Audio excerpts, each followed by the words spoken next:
like side of things, super weird. I think yeah, we're all kind of like expecting it, waiting for it in some capacity. So I'm not surprised.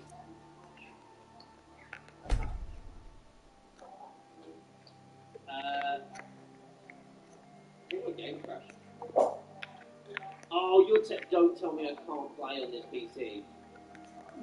For those who don't know, my other PC broke. It's sitting over there right now, just waiting for some RAM to arrive. So I'm now playing on my oldest PC. It's got a 1080 in it. I'm gonna have to dial the settings right down. Go to medium. Go to medium now. Yeah, no, absolutely. Hey, Burger, how you doing, buddy? Yeah, I think, yeah, so basically what's going to happen, you're still going to have, like, the weekly things. I think once you play the game like you when you had, I think it only really survived based off of the, based off of, like, the microtransactions and community supporting it, honestly. But I think it had more factors working against it than it had working for it. And I will eventually, probably post March 31st, talk about why I think the game failed, and whether I think they were useful.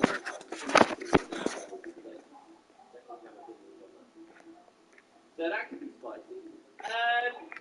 Not related to Avengers, you can say I am very much so.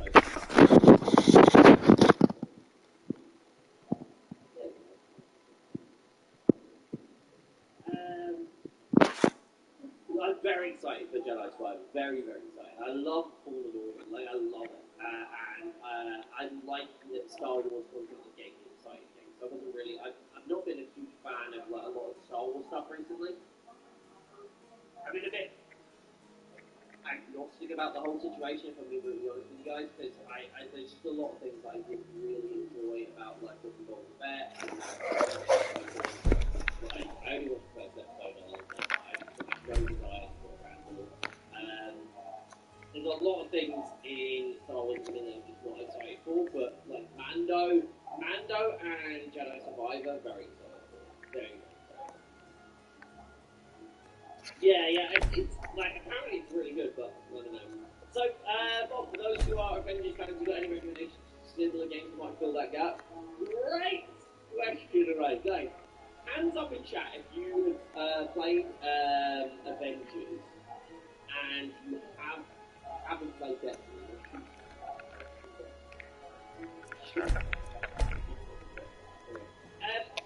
If you guys haven't played Destiny, so basically I'm moving over and covering a lot of Destiny content. I'm going to be doing a lot more of that on this channel. Obviously, my main focus is still going to be like comic book geeky stuff, but I think I am also going to be doing Destiny. So I'm kind of hooked on the game. It's really fun.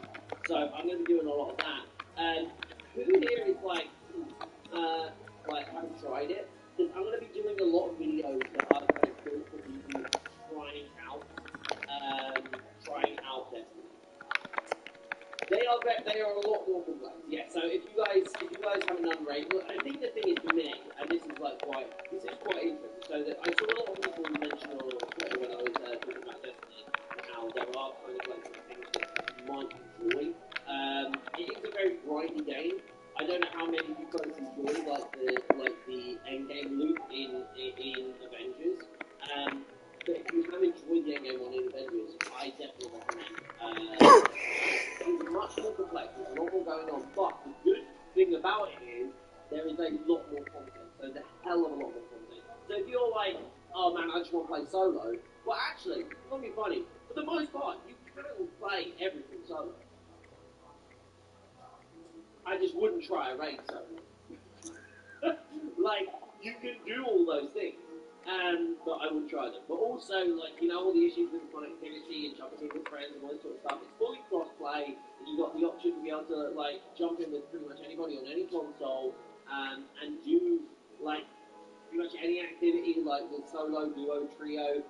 Trio is usually the amount you go, that's the fighting side, but then it goes up to, like, war for, if you're doing something like PvP as well, and different PvP modes as well.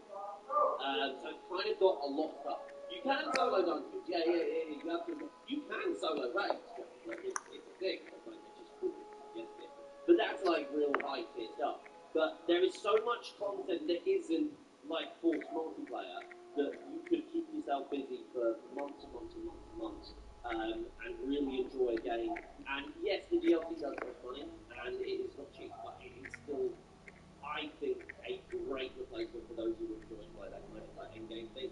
Again, it's first-person shooter, so it's not third-person brawler, but we hopefully will soon have Suicide Squad Kill the Justice League to be able to fill that gap, and I do think that is because of the way it's like built, will very much be a stopgap for us. I think that'll be a fix for those who enjoy Avengers, and that'll be something to do.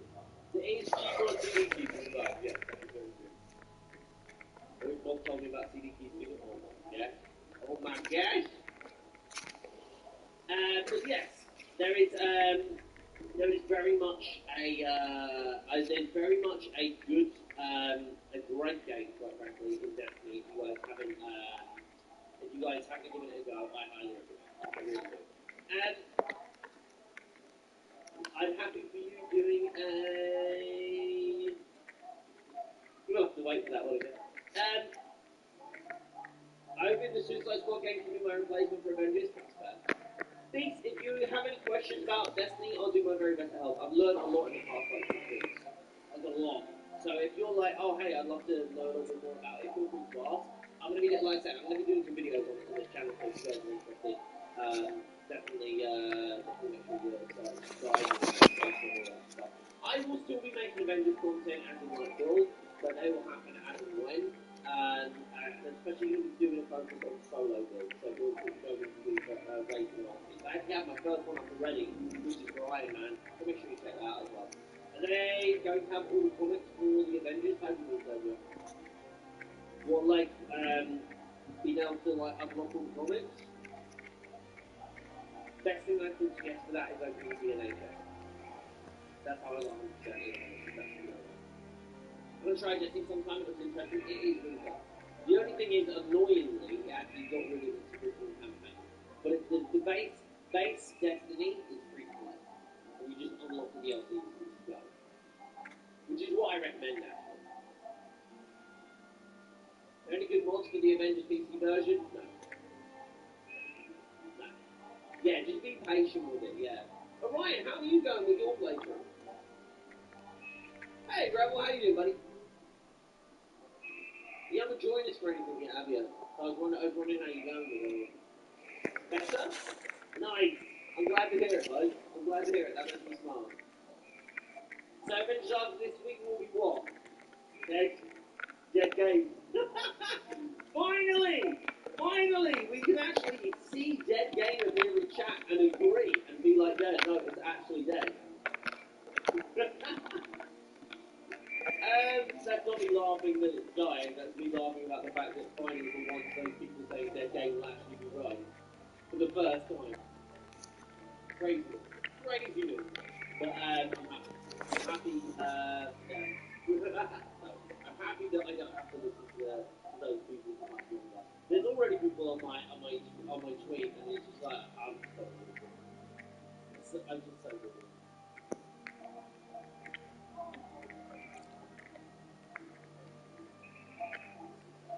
I have you do Deadly content, but use my OG event streamer, but I'll see you when you play another game if you're interested. Didn't want to. No, it's fair enough. I understand people. Some people don't want to watch certain games. I get that. I guess that'll be a thing. Will online still be available? Yes, in a sense, yes. So online will still be available. You will still be able to play the Game of Thrones. So as we understand, it is a peer-to-peer game. So if you guys don't know what that basically means that they don't have any dedicated servers, right? So you should be able to play without issue. You should be able to play with the same issues that you do experiencing. So I would expect anything to have to improve when it comes to matchmaking or anything like that. Honestly, I think what is likely going to happen is going to be very hard for anybody to kind of get together and do raising on teams and ponies and things like that. In fact, like on March, I think the only thing that I'm going to be doing is pretty much like jumping over and upgrading all my gear to 185, thinking of whether we can turn that stuff off. But yeah, that's pretty much going to be it. Pretty much going to be it. I'll be doing my videos. I haven't got much farming left to do. I'm not interested in cloning that gear for the most part. None of it's that interesting anyway. By in terms of like in comparison to that stuff. But I think that's because they didn't have time to change everything to fit in with it. But yeah, I'm as it stands, I am done with the game. So I won't be. I will do my videos, but I'm not really going to be streaming it. I'm not going to be doing a great deal. I might stream it occasionally. I might do some stuff, but for the most part, like there's not much left for me to do in the game, so I won't actually have that much stuff to do regardless. So, but I still enjoy it, and I'll still probably play it in my own time. But you just won't see me stream it like as often as I have been in the past. But hopefully join me on the next journey. We're going to be playing a lot of different games. We'll still be covering a lot of other content. We're still going to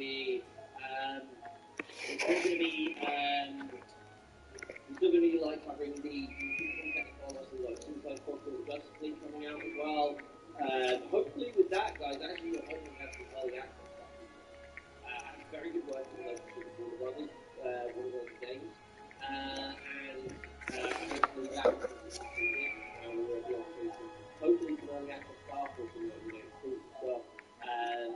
But yeah, so definitely keep an eye on here. So if y'all look forward to that game, make sure you stay glued to the channel.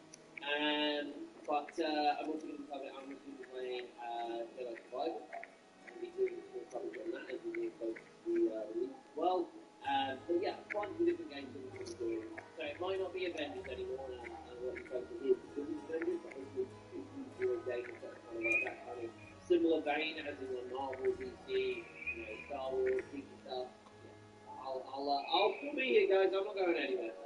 So if you guys want to keep checking out this content, keep checking out videos from too. But I will be also covering Destiny as well. I mean, yeah, so the thing is that, like, I know a lot of people still want me to stay while playing Avengers, but if this wasn't my job, maybe, but, like, very big maybe, like, even then, but as it is my job, I do actually have to, oh, yeah. It is okay. I'm gonna miss it. I'm gonna miss it. Hey, Sean, how you doing, buddy? I am gonna miss the game. I think if anybody's like, if anybody's doubting it at all, I love this game. Even through all of the annoyances, all the bugs, all the glitches, all the honestly, like frankly, bad decisions that were made around a lot of the parts of development, I still loved it. And I think the thing is, I really wish it hadn't gone. I really wish it had gone from strength to strength. Yeah. We play it from time to time. I was strictly obliged to do it. No, I might play it from time to time, but I think I've got to really want to jump in. And I think the last thing for me to do is the power play. You can play Tekken 8? No, I don't really play Tekken 8. Not anymore. I used to when I was younger. I don't really play them anymore. But I don't tend to buy games that so I don't tend to play games that I buy anymore. Now that sounds weird. As a content creator, most of the things that I want to cover and want to like stream, I'm very lucky and I'm very privileged that I can get a code for those things. For the most part, and if I can't, a lot of the time, if I'm buying a game, it's usually for my own pleasure. Does that make sense? Which again is just more polished more than anything. I wish I had more content. I just wish I had more content as well. Absolutely, Mr. Red, insane. I think that's a good takeaway for me. That regardless of how the game was, I actually really enjoy the community that we've created and the audience that like we've created. I think it's great. I've met a lot of lovely people. I've met a lot of people. I've met a lot of lovely people too. And that's been the best bit. I think that's always the best bit about creating content for me, though, and playing games. That is the way that, You playing Diablo 3 and enjoying that game, you still play the top games growing up? I played the 67. Are you playing it? Are you excited for Diablo 4? Did you play the beta? Try on that bad? I bet you before. I'm ready for the update coming up, so I can play with the free skins. I think it's really cool that they're doing the free skins. exactly, and that's the thing, right? Like, I think, like the great thing about being able to create, and the great thing about being able to create content from gaming life. I think that's the thing for me. That's the thing for me. I don't like making content for games that I don't play. It's like doing a job that I don't want to do a job that I don't like. You know what I mean? No, exactly. There's so many people out in it. It's so lovely to see. And I understand that as we move on to other games, like other like folks will be like, okay, this is a game for me, and therefore I'm doing like and the people drift away, and I get that. But I appreciate you guys doing that, and hopefully you guys will enjoy watching these guys again. But you do it, you don't, but that's it. I wouldn't watch somebody playing a game that I don't enjoy for the most part. Like I watch like I only really watch like. I'd say like 5 streamers, like semi-regularly. 1 regular, 2 regularly, no, 3 regularly, and about 5 or 6 semi-regularly. And that's it. And generally, the ones I watch semi-regularly, I watch for the game. Enjoying Division 2 a lot right now? Dude, like, did that have some new content recently? Or did it get announced that they weren't getting any more content? It's one of those two. So they're not getting any more content, or it is getting more content.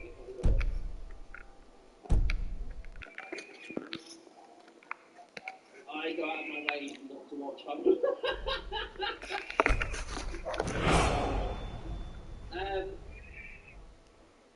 We're getting a lot more. Yeah, I can remember if it was getting like almost like a semi-revival, or if it was just like, disappearing. I don't really watch you streaming, maybe a couple of others.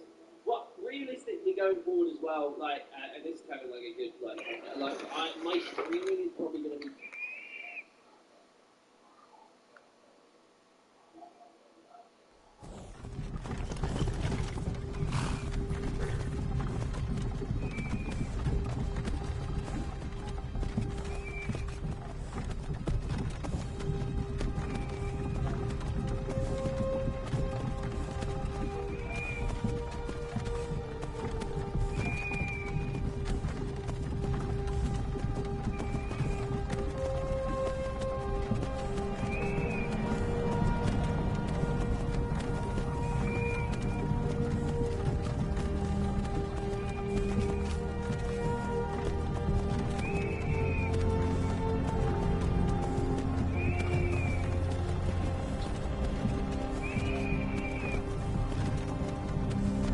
Hey, you. You're finally awake. You were trying to cross the border, right? Walked right into that Imperial ambush. Same as us. And that thief over there. Damn you Stormcloaks. Skyrim was fine until you came along. Empire was nice and lazy. If they hadn't been looking for you, could have stolen that horse and been halfway to Hammerfell. You there, you and me, we shouldn't be here. It's these Stormcloaks the Empire wants. We're all brothers and sisters in binds now, thief. Shut up back there. What's wrong with him, huh? Watch your tongue. You're speaking to Ulfric Stormcloak, the true High King. Ulfric? The Jarl of Windhelm? You're the leader of the rebellion. But if they captured you... Oh gods, where are they taking us? I don't know where we're going, but Sovngarde awaits. No, this can't be happening. This isn't happening. Hey, what village are you from, horse thief? Why do you care? A Nord's last thoughts should be of home. Rorikstead. I'm from Rorikstead. General Tullius, sir. The headsman is waiting. Good. Let's get this over with. Sure. Mara, Dibella, Kinnereth, Akatosh, Divines, please help me.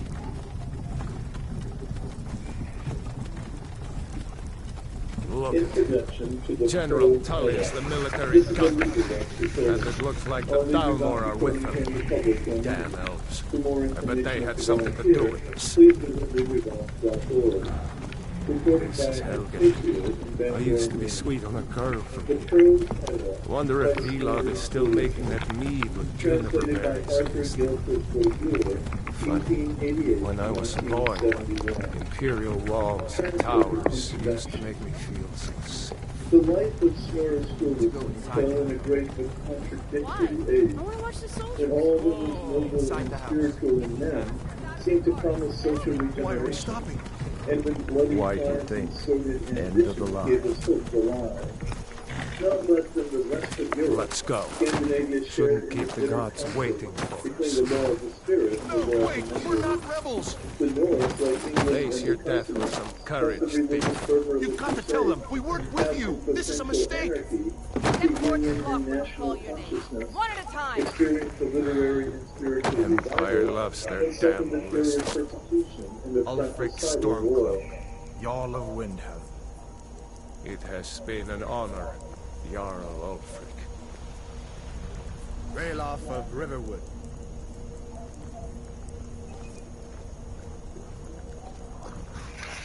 No care of Rorikstead. No, I'm not a rebel! You can't do this!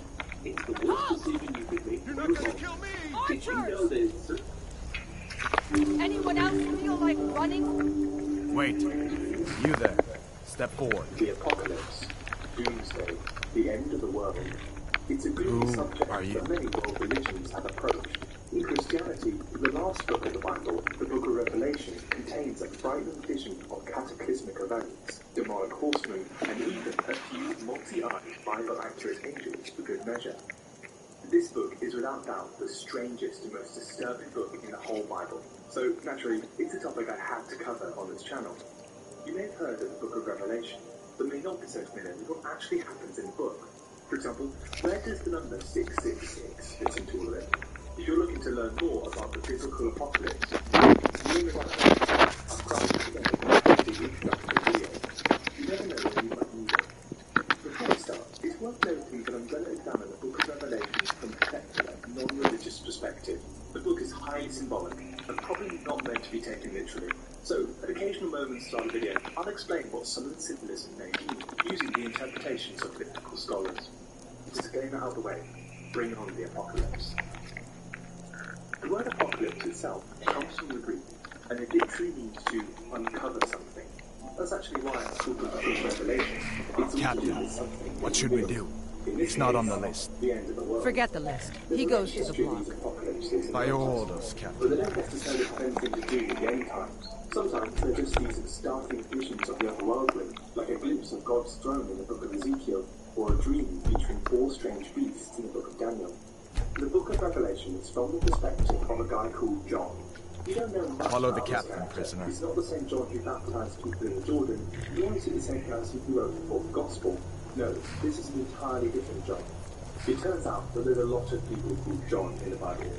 Ulfric Some scholars Stormcloak. believe that this particular Some here in John Helgen might call not you a be hero, existing at all. but a Like hero most doesn't books use a of power the like book of voice to Revelation murder was his written king and edited usurp by his anonymous throne. authors, and so John may have been pseudonym. You started Scholars this say war, the oldest part of plunged the book Skyrim was into probably written around chaos, 65 and now the CE. Empire is going to put you down and restore the peace. At around 95 CE, John had a meeting. Both of these What was efforts, particularly the first Nothing. one after Nero, Carry were on. known for their brutal Yes, persecutions General by the Tullius. Christians. Give them their last rites. As we commend your souls to Aetherius, blessings of the 8 divines upon For the love of Talos, shut up and let's get this over with. learn as you wish. Let's turn to the contents of the vision itself. We start off on the idyllic Greek island of Talos. My ancestors are smiling at me, Imperials. Can you say the same? He suddenly hears a booming voice calling his name. He turns around, only to see a spectral figure bathed in bright light, surrounded by 7 golden lampstands. This unnamed person, who some believe to be Jesus himself, has a very strange appearance. He is robed in white, with eyes like fire, and protruding from his mouth with a sharp, two-edged As fearless in death as it was in life.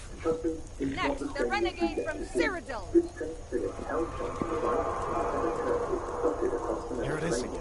Did you hear that? about what's about to go down. I said, next prisoner. To the block, prisoner. From there, Nice and John easy. hears the spectacular account of everything he sees. He contemplates his giant throne, with 24 smaller thrones surrounding it. The central throne is so bright, glistening, and then has its stone. The sun actually makes up a figure sitting on it. It is so big that it makes What in oblivion is that? so that the It's in the attention is clouds. drawn All flames from both islands that are floating around in the throne. All tribal causes continue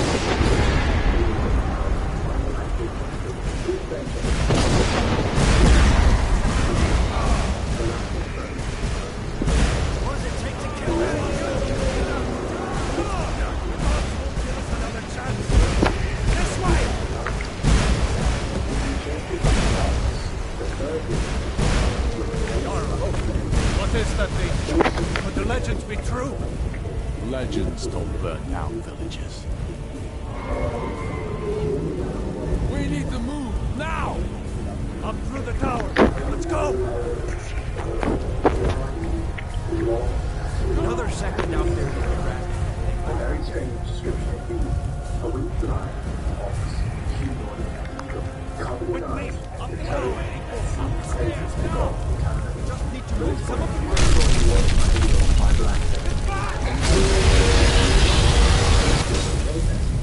they feature a new situation of the field of God. So you have to get a bunch of them because the genetically developed terrible, known as the monkey. Sadly, however, there was another really good eye, known as Overly, who can't be missing. Not much else to say about these four elfic hybrids other than this, although some have interpreted their In on the other as a side. symbol of Jump God's through the roof and keep Others see it to be deliberately creepy. Now, I don't know about you, but I certainly see why they think this. Hammond, get over here! Creatures, Hammond, you need to get over here! comes another strange beast. That boy, you're doing great. Total! Although it has 7 God! Everyone get back!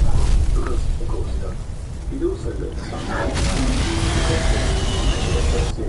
Still alive, prisoner? Keep close to me if you want to stay that way. Whatever it is, the land creature holds in its hooves a large scroll with 7 wax seals. With this, the apocalypse is truly underway. When the first seal is broken, out comes a man on a white horse, wielding a bow and wearing a crown. This is the embodiment of conquest. Gunnar, take care of the boy. I have to find General Tullius and join the defense. Sealed to his back, and out comes a horseman astride a red horse, holding a large sword. This is the horseman of war. Kind of similar Stay close to the wall! But whatever. The seal is broken, and out comes a rider on a black horse, holding the Roman sword. This is the horseman. Quickly, follow me! The land creature has 4 horsemen, a quarter of the earth population, darkness, power, pestilence, death. Okay, so there are 3 seals left, and 3 unpleasant events left to transpire. Luckily, We're escaping, fire is Cathar. what it does. You're not Nothing stopping really us. happens other than the souls of the martyrs are given nice white robes and told to wait around there for the final judgment. But when Seal 6 is opened, things get Looks like we're really the only nasty ones for who made people it. on Earth. Was No that really sooner a than the seal dragon? is broken, and Bring there's us a of the end giant times. earthquake. An earthquake so large that We should keep every moving. mountain Come and here. island is Let me see if I removed can from get its those place. bindings off. If we take this literally, this kind of earthquake would far surpass the Those magnitude binds of aren't the going to biggest cut recorded themselves. earthquakes, like the 1960 Valdiva earthquake in Chile that measured 9.5 on Richter scale. Come on, you need your Such a hands large free. earthquake would be particularly There bad you go. news for anyone Take a look who around. might come There should be fault plenty of gear to lines. choose As well as from. a cataclysmic I'm going to see if I can earthquake, find something the for these sixth seal burns. would also make the sky turn black. Were it to happen, perpetual darkness would be Got to be a devastating sword for or Earth, two in one of these especially for chests. sunlight, Look which around. requires sunlight to perform photosynthesis. Interestingly, such events have actually happened before and are often caused by major volcanic eruptions. In 536 CE, during a period in European history aptly known as the Dark Ages, a giant volcanic eruption believed to be from Indonesia triggered what is known as a volcanic winter. This is when vast quantities of volcanic ash enter the atmosphere, dimming the sunlight and causing rapid cooling. Writing from Constantinople in 536, Byzantine historian Procopius wrote that, quote, during this year, a most dreaded portent took place, for the sun gave forth its light without brightness, and it seemed exceedingly like the sun in eclipse, for the beams it shed were not clear. Other contemporary writers as far away as Ireland have attested to the same extreme weather, indicating that this phenomenon may have been widespread at the time, and that the Earth was indeed in a volcanic winter. If giant earthquakes and volcanic winters were not enough, the sixth seal also describes how, quote, the stars of the sky fell to earth. Now, if an actual star collided with the Earth, then that'd really be game over, as Earth would be engulfed into a much larger ball of flame and plasma. It is more likely, therefore, that the author is referring to a meteor shower. Often these are quite harmless. Earth orbits through many space rocks every day, resulting in beautiful shooting stars. Things get dangerous, however, when these rocks are big enough to not fully burn up in the atmosphere. One such occasion was the Tunguska event in 1908, where a meteoroid of an estimated 100 meters landed in eastern Siberia, flattening the surrounding forest of up to 2,100 square kilometers, that's 830 square miles. Being in Siberia, the land was sparsely populated, so only 3 people were believed to have been killed. Had this landed on a city in 1908, then it would have been truly catastrophic. Seal 6 is pretty brutal. Mega earthquakes, perpetual darkness, and meteorite impacts. But there is one more seal left, the 7th seal. Fortunately, just like Seal 5, Seal 7 doesn't bring too much calamity. The book simply says, quote, "There was a silence in heaven for about half an hour. Perhaps the multi-eyed living creatures from earlier can finally get a break from singing God's praises."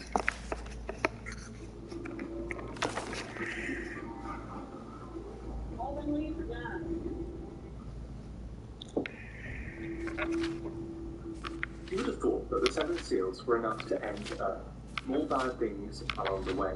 Almost as soon as the 7th seal is opened, out come 7 angels holding 7 trumpets. Now, you've probably noticed that the number 7 appears quite a bit in the book of Revelation. 7 golden lampstands, 7 seals, now 7 trumpets. The number 7 is a significant one throughout the Bible. For example, in the book of Genesis, it reportedly took 7 days to create the universe. In the ancient world, this number 7 was often regarded as the number of completion.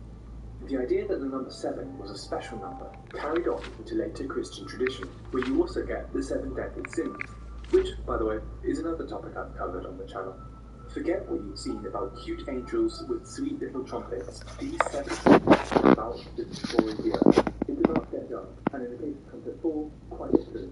Let's quickly rattle off what each trumpet does. Trumpet 1 causes fire and hail to rain down on the earth. Wildfire being raised on the planet, and a third of Earth's vegetation gets burnt up. Trumpet 2 sounds, and a great mountain-sized object falls into the sea, turning a third of the oceans into blood. It also kills a third of the innocent sea creatures, which is pretty sad. Trumpet 3 plays, and a star falls from heaven and lands onto the Earth's rivers. The star is even given a name, wormwood. This is actually a type of semi-poisonous herb, also known as mugwort, which makes sense in the book of Revelation, because wormwood contaminates all the world's fresh water supplies, making it bitter and toxic. Trumpet 4 toots, and a third of the sun goes out, shrouding the planet in darkness. We seem to have already had this one already. Back in the 6th seal, See if one of these chests has some led armor. some scholars to suggest that a different author is writing here, perhaps unaware of the previous destruction brought by the 7 seals. Trumpet 5, in my opinion, is the strangest of them all. An angel descends to Earth with a big key. The key opens a large trapdoor to a bottomless pit, and out of the pit comes a thick black smoke that eclipses whatever sunlight was left. Then, out of the dense fumes, emerge giant locusts that swarm and cause plagues all over the earth. Now, these aren't just any giant locusts. They are Book of Revelation giant locusts, and so they're given a very disturbing description. Here goes. They have human faces and long flowing hair. They wear armor and have little crowns on their head. Oh, also, they have lion's teeth and giant scorpion stingers. Because, Give that again, sword a few swings, too. these creatures are Let's given keep moving. instruction to That sting thing is still people, out there. but not enough to kill them. In fact, it says that people will be unable to die during this time, no matter how much they might wish to. This is absolutely nightmare fuel, but there are still 2 trumpets to go. Trumpet 6 is sounded, and 4 angels are released to kill a third of humankind, all of whom help to exterminate a third of humans' population. The final trumpet, Trumpet 7, doesn't cause any destruction. Instead, there's a little hymn for those in heaven, and a few flashes of lightning here and there, but no major destruction on Earth. At this point, I'd imagine that the world is practically unlivable. I'm starting to think that calling this video a survival guide might seem a bit pointless. The water has turned into blood, things are on fire, there's no sunlight anymore, and there are giant manticore-looking locusts stinging people. The Book of Revelation has really gone to town in painting the most disastrous picture possible. Believe it or not, there are still yet more troubles to come, but in the form of 3 giant monsters. Up first is a giant large red dragon with 7 heads and 10 horns. So 2 of the 7 heads have 2 horns each. The tail of the dragon is so large that when it sweeps, it apparently casts a third of the stars down. We find out that the red dragon is Satan himself, who is suddenly attacked and defeated by the archangel Michael. Dragon Satan gets booted out of heaven and thrown down to earth, and the land swallows him up. After this strange little episode comes the main attraction, the 2 so-called beasts. The first beast comes out from the sea. This first beast has the shape of a leopard. It's got feet like a bear and a mouth like a lion. It's got multiple heads, and no surprises that there are 7 of them. Like the dragon, it's got 10 horns, with a diadem on each of those horns. One of the heads, however, looks to be wounded. Once coming up from the sea, this beast goes around thou mountain god and saying all kinds of blasphemies. The survivors on Earth, and yes, apparently there are survivors, all start to worship this monster. Then, suddenly, the earth opens up, and another strange beast comes out from the ground. Compared with the first beast, the description is lacking a bit. All we get is that it has 2 horns like a lamb, but speaks like a dragon. And that's really still out there. This beast goes around telling the inhabitants of Earth how great beast number 1 is, and performs a bunch of magic tricks to prove it's legit. The character is later known as the False Prophet, although you may be familiar with the name used for it in other Christian texts, the Antichrist, literally meaning anti-Messiah. So, should you choose to believe in this monster, bad news for you. This beast goes around and writes a specific number on the foreheads of idolaters, the famous mark of the beast, the number 666. What is significant about this number, 666? Well, many biblical scholars have suggested that it's a code for the tyrannical Emperor Nero. You see, in the classical world, there was this practice of assigning letters to numbers. It's known as gematria. Hebrew letters have this system too, and if you spell out Emperor Nero in Hebrew, they add up to the number 666. Some of the oldest versions of the Book of Revelation, like this papyrus manuscript found at Oxyrhynchus in Egypt, have the number 616. Gematria still works here, just for a different spelling of Nero's name. Interestingly, the Book of Revelation says that in order to buy and sell things, you need to show the mark of the beast. As with today's currencies, Roman coins often featured the head of the head of state, in this case the emperor. So, in order to barter and trade, you need to show the mark of the beast, i.e. the Emperor Nero's face on coinage. This interpretation is further supported by the Greek word for mark, as in mark of the beast, which is charagma, and it's most commonly used to refer to the imprinting of coins. What's the Emperor Nero got to do with the beast? Well, Emperor Nero, who ruled from 54 to 68 CE, was responsible for a number of infamous Christian persecutions. Early Christians refused to worship the emperor, who, in the imperial cult, was a divine figure. Instead, they held that their exclusive belief was in God, the God of Israel. This enraged many a Roman emperor, especially Nero, who attempted to persecute them out of existence. He even blamed the Great Fire of Rome on the Christians, and contemporary writers wrote harrowing accounts of all the suffering this emperor inflicted, such as throwing Christians to lions. As a result, Nero especially became a symbol of evil. Hear that? So, when the Book of Revelation Maybe we talks can about race people worshipping the beast, it refers to the practice of worshipping the emperor. All this is done in Hold code. on now. Those We scared only of want Mark to- 666 And why are and you want looking Nero at will be condemned to suffer. And what Whilst the earth is under the feet of these strange beasts slash emperors, up in heaven angels are preparing a final phase of destruction. We've had 7 seals, 7 trumpets, and now we've got 7 bowls. These bowls are said to be full of God's wrath, whatever that entails. Either way, the bowls work in a similar way to the seals in trumpets. When they're poured onto the earth, bad things happen. Here we go then, final one this time. Bowl 1 is poured onto the earth, and painful swords and oil form on all the people who wear the mark of the beast on their foreheads. Bowl 2 causes the whole sea to turn to blood, no longer just a third of it. Bowl 3 causes all the fresh water, the lakes and the rivers to turn to blood. Yet lots of blood. Bowl 4 causes the sun's heat to intensify, scorches the earth badly. Bowl 5 causes the sea to go dark, and political instability ensues. Some concedes as a reference to the fall of the Roman Empire. Bowl 6 causes the river Euphrates, that's in modern-day Iran, to dry up. Later, the world's armies all assemble and do battle at a place known as Armageddon. Fun fact, The Hebrew word for Armageddon is Har Megiddo, referring to Mount Megiddo in northern Israel. Over time, Har Megiddo shifted to Armageddon, and because of the Book of Revelation, it became another name for the apocalypse. Bowl 7 is your classic Book of Revelation business. Lightning, hailstones. However, where Babylon was the great city of evil in the Old Testament, by the time of the New Testament was What are you doing? the city of Babylon We need to had get long out been of Helgen. deserted, Now! having been conquered by the Persians. These Imperials some have 500 potions years in here. before. We're going to need So them. instead, many believe that Babylon is a reference to the capital city of the empire, Rome. Again, it's another example of the Book of Revelation speaking in code. Is someone there? Huh? Over here! Is that the best you can do?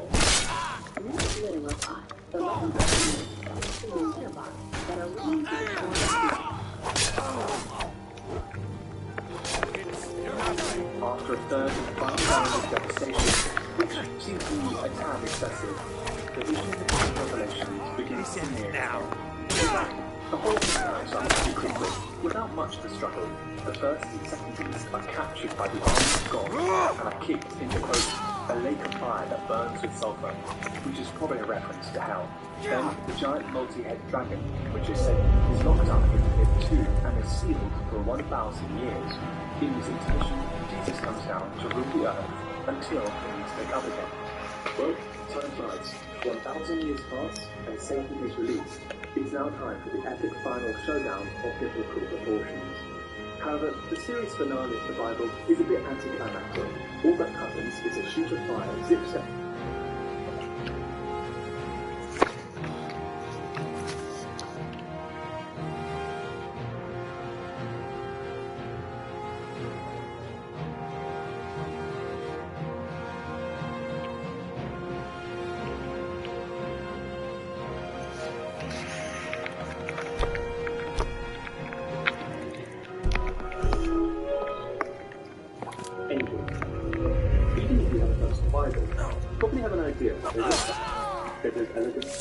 An old storeroom. Grab anything you can. Let's keep moving. Perhaps a halo on top for good measure.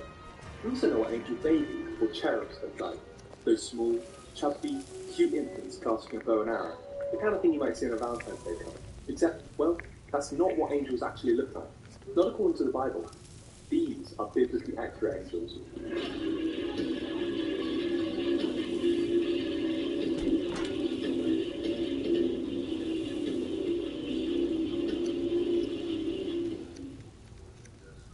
Horrifying abominations are more suited to an H.P. Lovecraft novel, not really the Bible.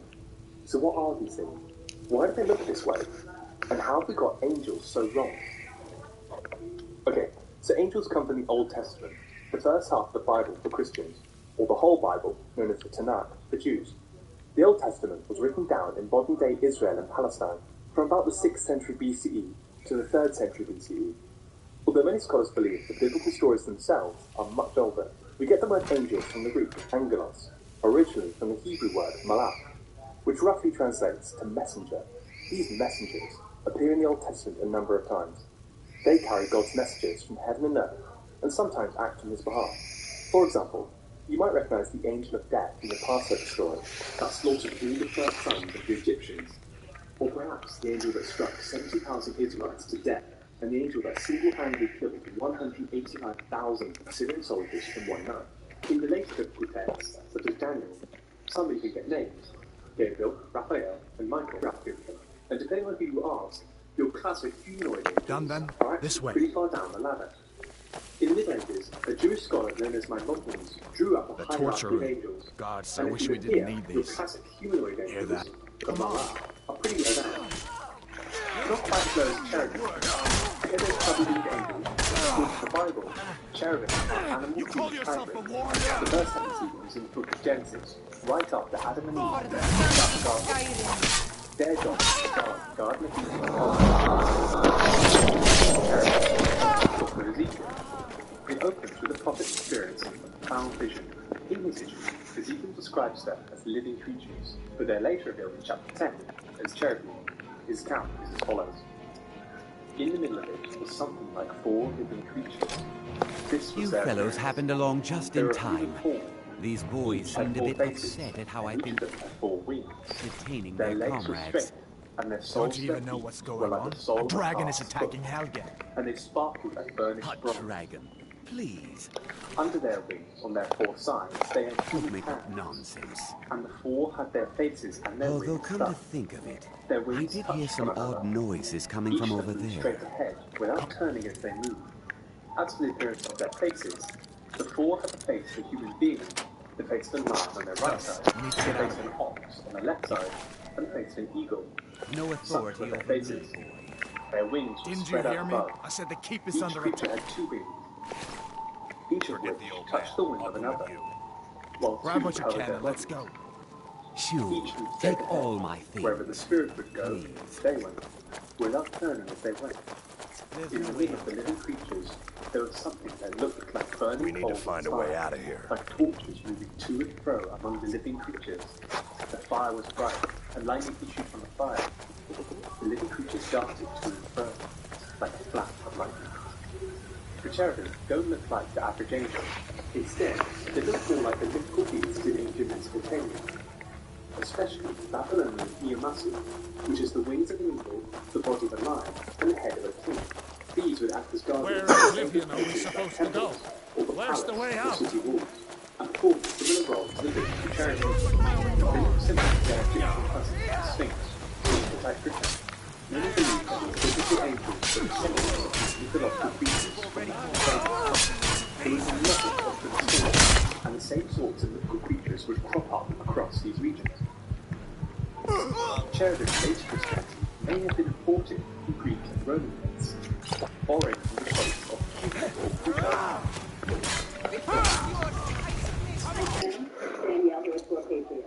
Let's keep moving. That thing is still out there. Committed to donating $1,000 a day to military. Moving up the list, we get these guys, Seraphim. They have 6 wings, 2 used for flying, and the other pair for covering the angel's face, and the third pair for covering the angel's feet. They're described in the book of Isaiah as follows. Seraphs were in attendance above them. Each had 6 wings, with 2 they covered their faces, and with 2 they covered their feet, and with 2 they flew. And one called the other and said, Holy, holy, holy is the Lord of hosts, and the whole earth is full of his glory. In medieval Christian theology, Seraphim is the highest choir of the angelic hierarchy. They are the caretakers of God's throne. Again, continues to sing, Holy, We only holy, want to. holy, all day. Their name comes from the word seraph, Someone there? so seraphim may be something like the burning ones. Okay, well where do they come from? Going further into Seraphim's name reveals its origins. The Hebrew word for a venomous serpent of the desert is seraph. In ancient Egypt, the cobra was often referred to as the flaming one, an image of which, called a uraeus, was worn by the pharaoh. Thus, Sarah may be the Hebrew term for cobra, and perhaps where our seraphim get their winged appearance from. Now we're getting to the strangest beings in the Bible, the bookbindings, or simply known as the wheels. They're a pair of interlocking gold wheels with eyes around the outside, and they hover and float in the sky. In the same vision as before, Ezekiel describes them alongside the cherubim. Quote, As I looked at the living creatures, I saw a wheel on the earth beside the living creatures, one for each of the 4 of them. As for the appearance of the wheels and the construction, their appearance was like the gleaming of beryl, and the 4 had the same form, their construction being something like a wheel within a wheel. When they moved in any of the 4 directions without veering as they moved. Their rims were tall and awesome, for the rims of all 4 were full of eyes all around. When the living creatures moved, the wheels moved beside them. And when the living creatures rose from the earth, the wheels rose. Wherever the spirit would go, they went, and the wheels rose along with them. The spirit in the living creatures was in the wheel, beings in the Bible. Where do these wheels come from? Well, no one really knows this one. Where in Oblivion are we supposed to go? Where's the way out? Or perhaps, seeing these all takes place in a tricky vision, it could be the product of the prophet ingesting a psychedelic plant. More grounded scholars interpret the year as metaphorical, a stand-in for God's unknowability or some other, often quite elaborate interpretation. But ultimately, no one really knows much more about the wheels. They're never mentioned in anything else. There is some confusion about whether the eldritch abominations, known as cherubim, seraphim, or altmer, are really actually angels. Perhaps heavenly beings is a better description of them. Whatever it may be, the Bible's view of heaven is not the exclusive fame of these beautiful winged humanoids. If heaven is in fact real, you're likely to be spending a literal eternity alongside these winged monstrosities instead. Hey, thanks for making this video. I'm doing this one back if you're open. If you want more, like, comment, and welcome to subscribe to this.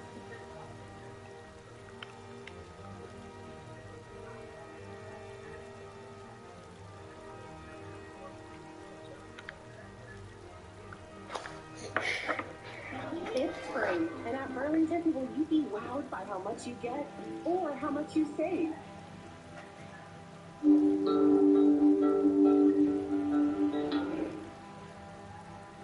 Imagine for a moment what the world will look like in 10 years' time. Not much different? What about 50 or 100 years from now? In this future world, what will our cities look like? How will you travel to work, school or college? And what kind of new technologies will we have at our disposal? What will the planet look like? And will we be any happier than before? Now this particular question is by no means new. Predictions and prophecies of the future are as old as time itself. But what have been some past predictions of the time we're in right now, the early 21st century, an age filtered through the internet? Let's see if they're on something. So, let's start by going back 120 years ago. In the 1900s, the invention of the first aeroplane opened massive potential in transportation and sparked the imaginations of the public.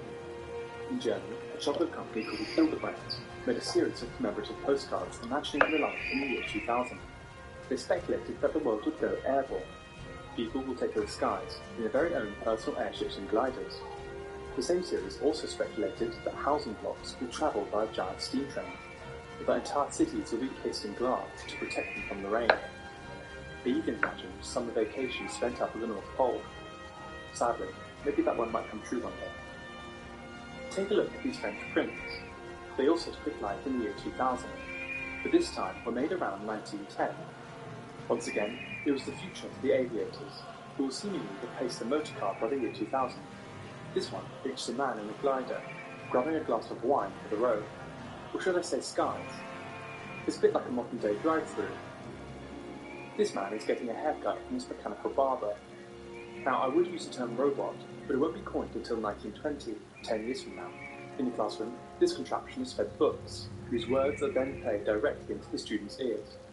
An early audiobook, perhaps? Whilst it seems that fashion will go unchanged, these quaint imaginings from the start of the 20th century show a great sense of optimism for the future.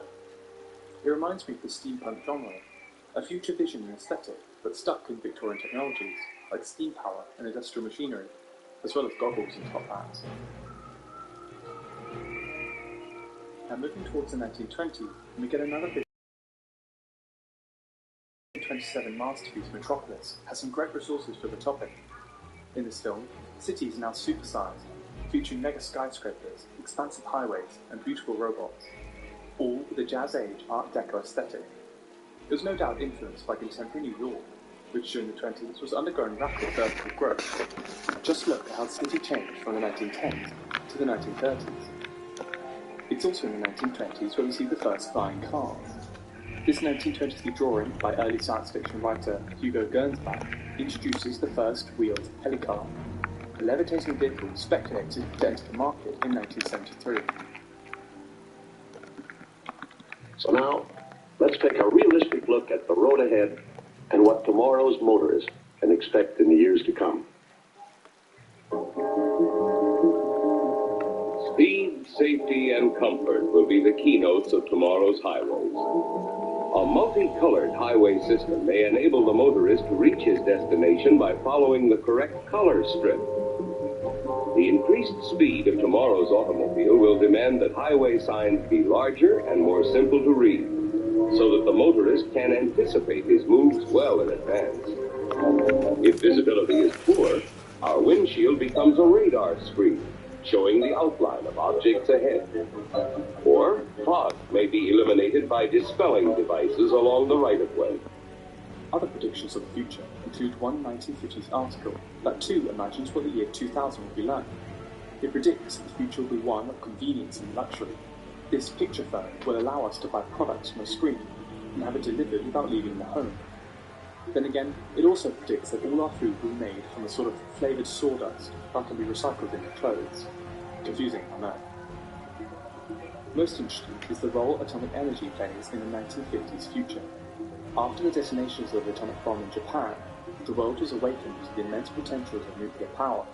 In the same article, it speculates that atomic power will provide 100% of the Earth's power, and by the year 2000, that street lamps will be replaced by micro-suns, suspended 200 feet in the air and powered by uranium.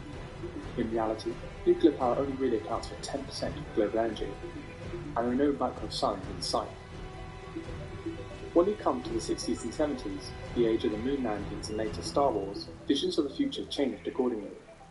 In my mind, this is perfectly laid out in the Hanna-Barbera 1962 animated series The Jetsons, which follows the everyday lives of an ordinary nuclear family in the far, far future of 2062. Despite the wonderful technologies, it all seems somehow very 60s.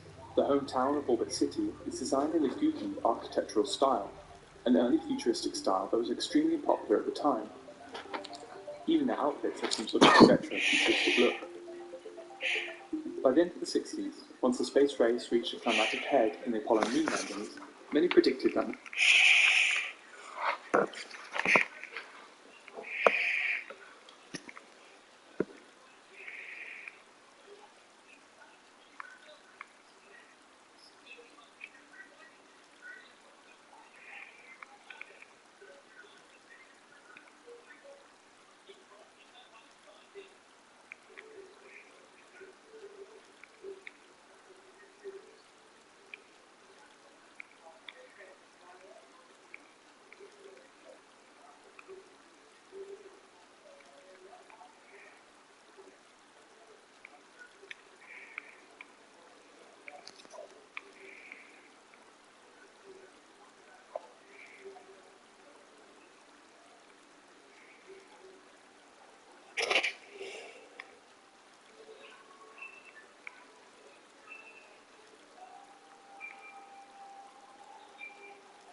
today is week 2 in our series on this. Today is week 2 in our... You've not been taught, but...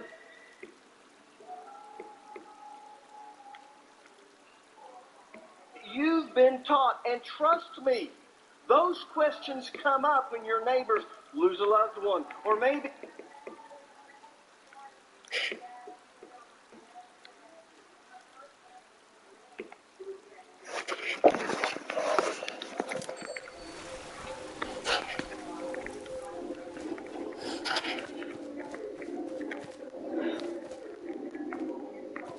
I'm David Briggs, the Senior Manager of Vending Machine Services.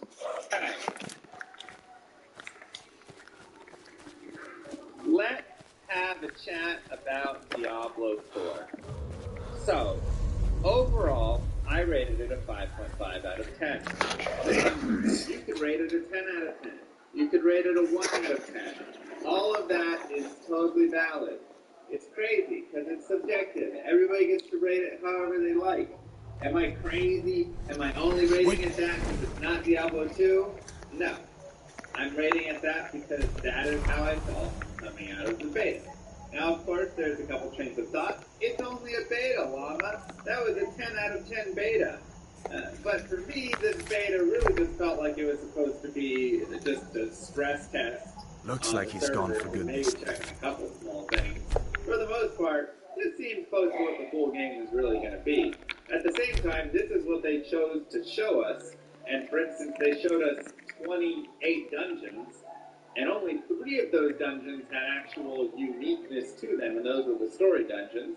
The other 25 dungeons were copy-pasted dungeons with terrible need to go gather the key from here, bring it to there, gather the key from here, bring it to here, whatever mechanics.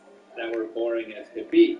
Now, whenever I go in on the dungeons, everybody says, but you've done 1,000 Kindle runs before, and that was fine. And yes, it was fine.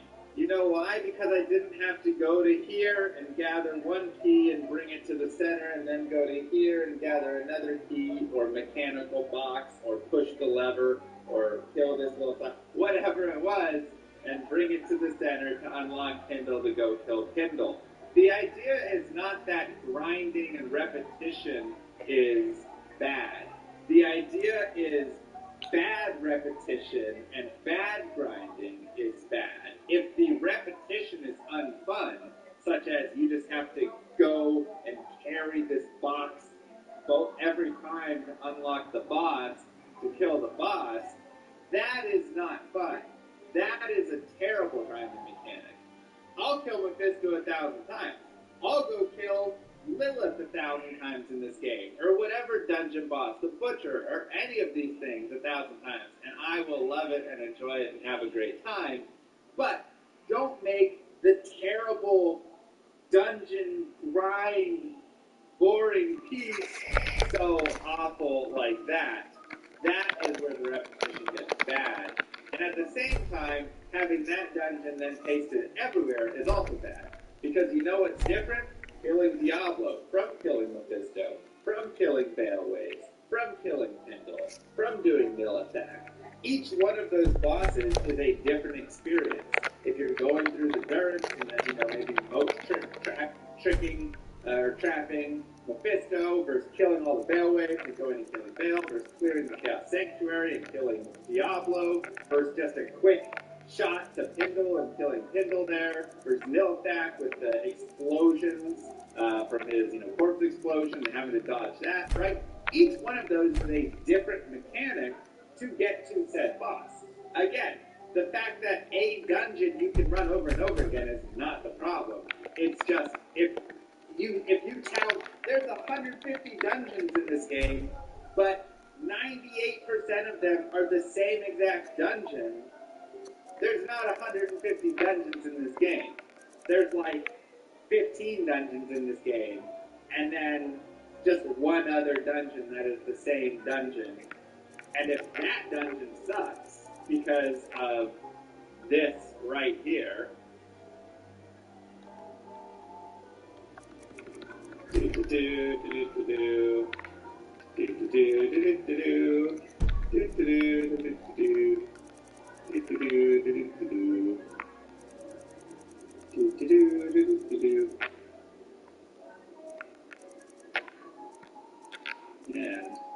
oh wait, I botched it. This is supposed to connect to here. Erase.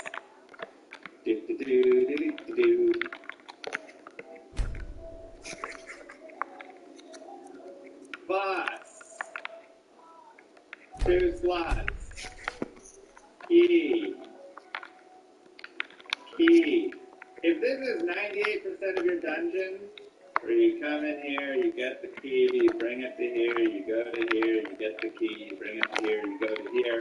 And in many times where sometimes the key will be like right back here, or you need a third key, and you didn't get it, so you go there and get that key, then you go get this key, and you realize there's still a third key, and then you backtrack all the way again to get that key and come back. It's an unfun dungeon. Again, that is just the piece I'm saying. This dungeon sucks. This was the most boring thing ever. And for a game that is supposed to be about running dungeons over and over in the end game, right? That's supposed to be a big core loop. This is a terrible core loop. This will make me very Looks like he's gone for good. Very steadfast. Is this how it's going to be? I don't know. But this is what we got to see from everything they showed us, and this. But I don't think we should stick around to see if he comes back. There was a lot of backtracking in these dungeons. There was also kill every monster in the dungeons. And you can say, but Mr. Lava, there's the Den of Evil. And I say, yes, there is the Den of Evil. And the Den of Evil in Diablo 2 is about this thing. It is 3 tiles. And yes, you can have to backtrack and it can be a little annoying, but it is one quest at the very start that is an optional quest, and the tiles are really not that large overall compared to how big some of these dungeons actually are. Now, at the same time, if Diablo 2 added in 5 or 10 or 20 of this quest, I would be like, man, Diablo 2 kind of sucks with how many times I have to go and kill every single monster. You know? So, again, the idea is let's just not have 10 of this, or 20 of this quest, right? One time is already enough in Diablo 2, where I'm like, I don't really want to go kill every single monster again. You didn't know? And so, That was Ulfric Stormcloak and his top lieutenants. Right, the leader of the Stormcloaks. They claim to be fighting for Skyrim's freedom, but the war is really all about Ulfric wanting to be High King of Skyrim. So that is one of my biggest complaints. Again, you haven't heard of the Civil War in Skyrim? I guess down in Cyrodiil, people have other things to worry about. It's pretty simple. Ulfric founded the Stormcloaks years ago, as a sort of private army to advance his ambitions. He's always used the ban on the worship of towers to stir people up against the Empire. He never succeeded in getting much support, so a few months ago he murdered the High King. That got the Empire's attention. I guess that wasn't such a big deal elsewhere in the Empire, but here it's caused a lot of resentment. Native son and all that. Even I'll admit it hasn't been the Empire's finest hour. But it wasn't like the Emperor had any choice, did he? If he hadn't signed the peace treaty with the Thalmor, they would have destroyed the Empire. Then where would Skyrim be? That's the part that Ulfric supporters always conveniently forget about. Unless the Empire stands together, the Thalmor would destroy us all. Right now, can you honestly tell me the difference between any of the dungeons? So did I. If the damn Stormcloak somehow found one, or woke it up, the war might be about to take an ugly turn. Hard to believe it was just a coincidence, but the first dragon anyone's seen for centuries attacks just as Ulfric was about to be executed. A masterstroke by General Tullius. He's only been in charge here for a few months, but he's turned things around for the Empire. We've been trying to catch Ulfric since the war started, but he always seemed to slip through our fingers, like he knew we were coming. This time, the General turned the tables on him. Ulfric rode right into our ambush with only a few bodyguards. He surrendered pretty meekly too. So much for his death and glory and reputation. I thought we were taking Ulfric back to Cyrodiil, but I guess the General changed his mind. You know the rest. A lot that just needs to be added to it, because they're unfun presents. Yeah, and a piece here. The next piece I will bring up is let's go like good, bad, good, bad. We can kind of bounce all around on it. I thought the game looked and performed quite well. Did it have some FPS stutters and things here and there? Sure. Again, that stuff I think is coming with beta. All the stress tests on the servers, all that stuff. I think that'll be improved pretty well by the time the game actually releases. So, I don't really care too much about that. I thought it performed pretty well, and when I was playing my Barbarian, I was having a blast. That was actually my favorite character to play. The Sorceress was probably second, and the Rogue, again, I tried her in multiple ways. I still couldn't get the Rogue to feel good, at least leveling through. People were kind of saying, once you got her to 25 and did some more stuff, she was more fun. We'd better keep moving. I feel like that dragon might be up there watching us right Sorceress was doing okay, but I actually really loved the Bard. I felt like he was fun. His attacks had some good weight to them. I felt like with the lunge attack, I could really kind of, push myself into mobs and be in the way. The multi-weapon feature, all of their unique pieces about them, the Sorceress gets her enchant and the multi-weapon stuff. I really didn't notice that much, but it was something that, I did think was kind of cool. And I did notice, at least with the Barbarian, I would notice when I swapped, from a heavy mace to, a spear or whatever, I did notice the difference in kind of the attack and how that was hitting. And so that to me was something that I did appreciate. But I did really notice my 4-weapon arsenal super well. I imagine as the game goes on, that'll be something I'll feel and notice more often. But, you know, for now, that was something I'm just kind of noting. But I really did think the combat played through quite well. And let me go to here. I want to see if we have barb footage. Why is my button muted? Weird.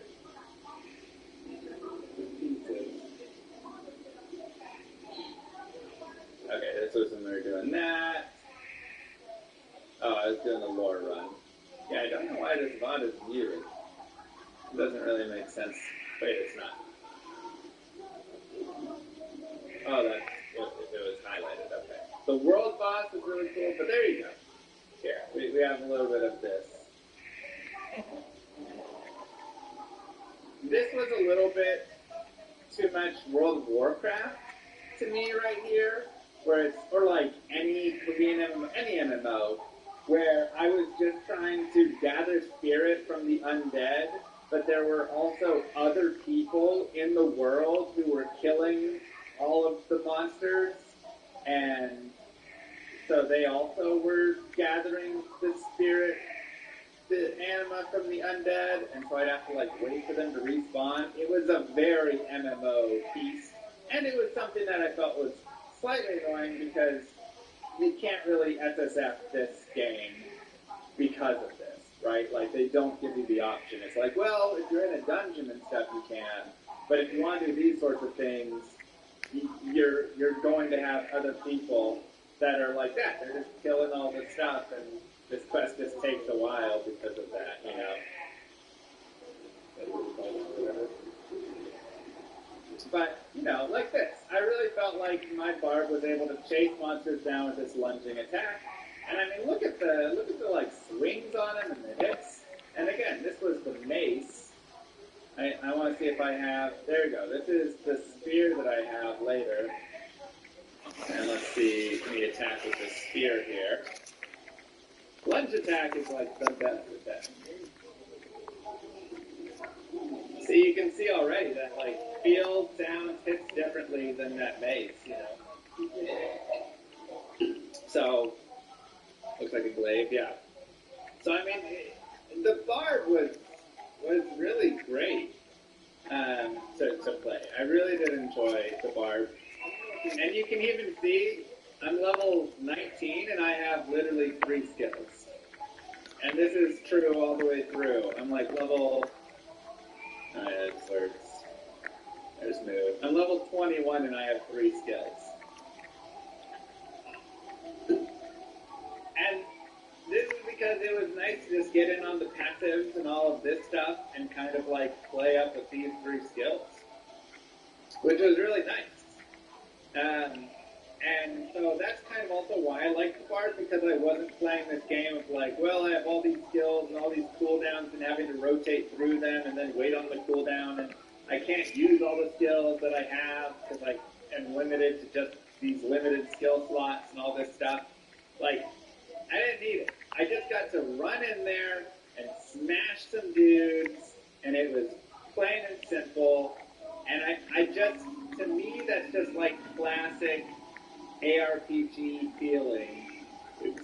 Classic ARPG feeling right there. Is you're just like, you're just a dude, and you're just pounding away on the guys, and it's just nice, and that's like classic, right? To me, your classics are just like your ranger, your mage, and your warrior, and you're just either shooting bows at guys, and you know, shooting the arrows, or you're just sitting there and just being a tank and wailing on a guy, or as a wizard, you know, you're just casting your spells from the back.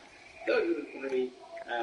And they're just a nice classic feel, and I felt the barb really grasped that piece. And I wasn't having to do this whole mix and match of all these spells, whatever. I could just play the barb nice and simple, and it still was good, and it was fun. So, I really liked that piece.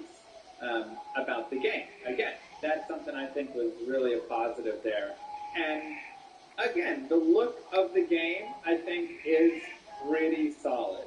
I think it still is not exactly my look for a game that I 1000% go for. And that's just because and it's not to say it's not beautiful. Like, it really is. But it very much hits the, I guess a lot of games look like this. Like, it's really just hard to say. Screen contrast, or the contrast of colors a little bit. You know, like, I do think it has a nice darkness to it. I do think compared to D3, this game is miles ahead for me, right? And it's all fine. It all looks great. It's all this, but there's some sort of beauty in video games that I think gets a little bit lost with some of these newer games a little bit. And I just, and again, that's just a personal preference.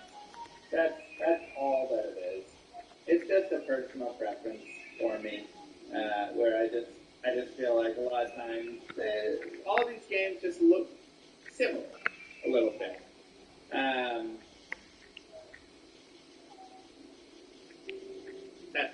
It's just a little generic, but it's a great looking generic, right? It's like, to me, it's kind of like if you love photorealistic paintings, or if you like abstract works of art a little bit, in a way, or just art that's different. Not even abstract, but just a different style, right? It's like you can sit there and appreciate that somebody can paint a picture that looks exactly like it's real life. But you can also not like that. You can also be like, cool, that's great, but I love a Pollock, or I love a Monet, you know, whatever. I mean, right, it's like there's just a large variety of art that exists in the world. And sometimes there's this fantasy art that's, you know, whatever, and then, you know. And so, you know, Diablo 3, while crazy colorful, is probably some sort of art. I didn't like that. But this also, to me, is more in that kind of, again, just a similar style. And this is something that, you know, anybody can argue for their own sake as well, you know, that it's beautiful and great and fantastic. Because you know what? There's many people that love photorealistic paintings. But I think a lot of older games had more distinct art styles, and there are plenty of newer games that do as well. You know? And so I just feel like the art style was better in those. Just preference. It's pure preference. That's all. But overall, I think the game looks good. You know. And I think, like, how the characters look for free is also a huge step up compared to something like Path of Exile. The fact that, like, my characters can look super cool for, you know, I mean, shoot, I just got off of it. Let me see if I can find it. There we go. Like, this is how my Barbarian looks. Ignore the awful, ugly UI, but look at how cool my Barbarian looks. This right here is godly to me. This is 10 out of 10. In Path of Exile, I would have a stupid bucket on my head, and I would look awful. Right? Unless I paid $40 for that. You know, PoE's free to play, though. Yeah, I mean, sure, right? And you gotta buy your stack and whatever. But like the fact that I've just got some basic, you know, like even not paying for skins, just wearing basic items, my character can look really cool. So, yeah, I know. It's just a thing. You have this gorgeous game underneath, even if it's not a game of, exactly the style I love, it's still, I can recognize, a very beautiful game. And then you're going to plaster just these garbage, like Excel, Microsoft Word, PowerPoint, I don't have on the screen alone. It's like Oathwork is trying to use the Diablo font. Then you have Rare Ring, written in, I'm assuming, Arial or something, right? And going to here. Mrs. Llama SC, compared to no title selected, right there. Compared to Profile, materials and stats. I mean, there's got to be at least, 4 different equipped. There's at least, 4 or 5 different fonts on the screen, right? I'm not a font expert.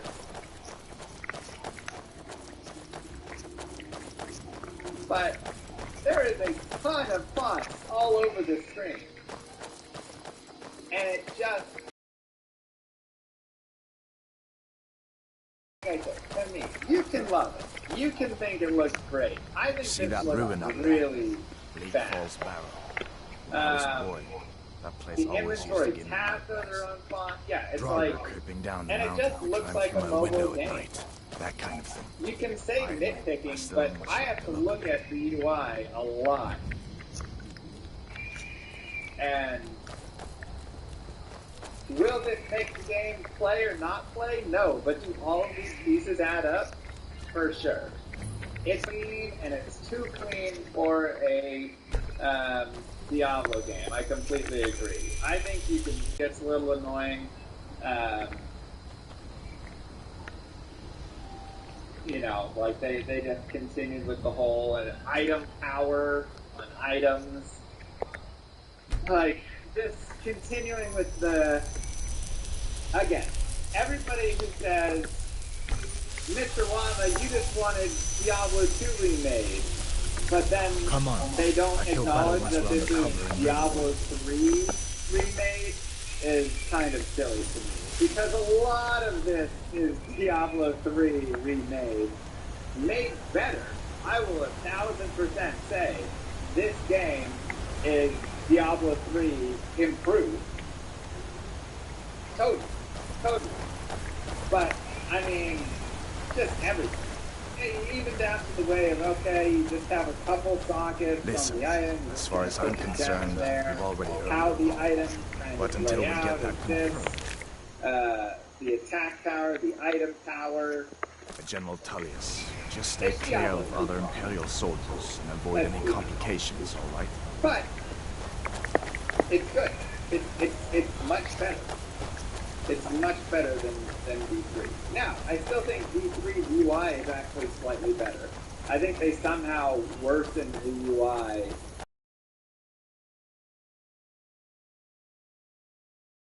As been said, this game came out in 2016. We're almost to River. I think that's a little bit true. I think if this game came out 5 to 10 years ago, it would be more impressive. I think in 2023, it's a little less impressive. And especially when you bring these UIs and pieces, or the fact that the map is just this opaque block in your top right corner. You can't have an overlaid map on top view and stuff. It's come on, guys. We've had this exist in every game now for years, right? We need this on top. And again, you have this beautiful area right here. This actually looks so cool. Are you on leave? And then you have tabs, map and journals that just doesn't go away. What happened to you? A giant map that's right here. Your quest log, you can only follow one quest at a time. I can only pin one quest. What? Why can I only pin one quest? I mean, it's basic things that we've had for 10, 15 years. Functionalities are just missing all over the place. And these are things that they can put in. And that's why I say it's a 5.5 out of 10 for me right now, because you can add a map that can overlay. You can make it with all that. You can have it so I can have more than just these skills. I can hotkey more skills, especially if one's an ultimate that's going to have a 70-second cooldown. I don't want that on my skill bar.